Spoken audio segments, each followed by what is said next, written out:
Hello there, my name is Anna Lundberg. I'm the founder of One Step Outside, author of Leaving the Corporate 9 to 5 and host of the Reimagining Success podcast. And speaking of leaving the corporate 9 to 5, we've been looking at why perhaps you should consider leaving that 9 to 5 and also why you probably won't actually leave your 9 to 5. And this week I want to dig into that second question a little bit more and specifically talk about the fear of failure, because I think the fear of failure, certainly in my own personal experience and working with my clients, is the biggest barrier to taking action, to getting out of our comfort zone and to leaving behind everything that we've known and loved perhaps all these years to do something completely different.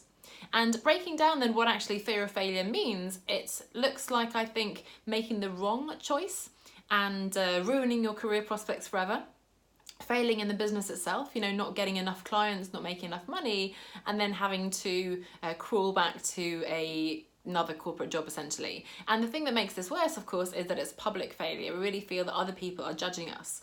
So just to briefly look at each of those three, making the wrong choice. First of all, the good news is there is no wrong choice.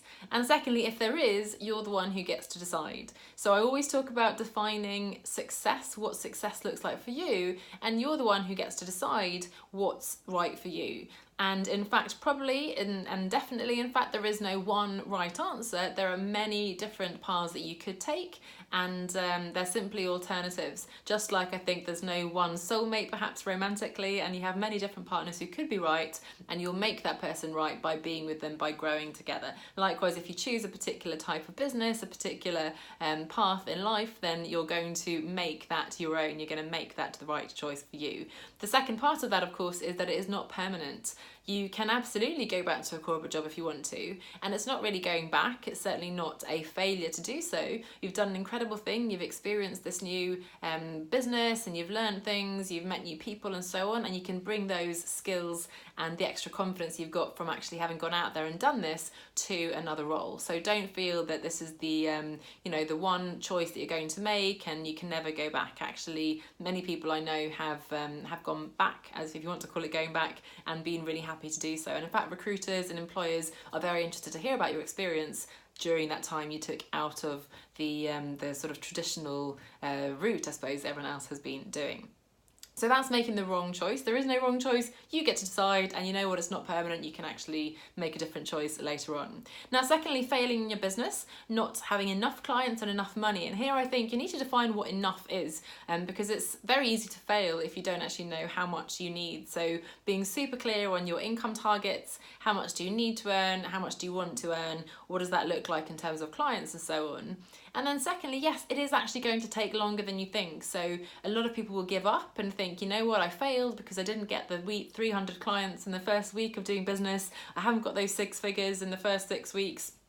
It's going to take a lot longer than that. So if you can stick with it, if you can swallow your ego a bit, you can really keep working on it, ask for help, develop the skills that you're missing, work with a coach or mentor, whatever it is, but it's absolutely possible to achieve those goals. So number one, define the goals that you have so you know what enough looks like. And then number two, go out and get the support you need and take the time to actually achieve those goals. And then finally, the public nature of failure. My singing teacher always used to say that was the biggest fear we have, looking foolish in front of other people, and I think there's a lot of truth to that. But again, you need to think of who are these other people? Are they important to you? Do you actually care what they think? And secondly, do they share your definition of success and therefore definition of failure? Because if I judge my success based on what you think of me, first of all, that's certainly not in my control. But secondly, you probably have a very different idea of what success means to you. So that's not going to be very useful. So I know it's easier said than done, but do ask yourself, are these opinions of people actually that important? Does anyone really care? Because let's face it, we're all busy and most people are not sitting around waiting to judge you. And if they are, to be honest, it means they're not out there doing the incredible things that you're doing. So you can probably choose to disregard those people's opinions.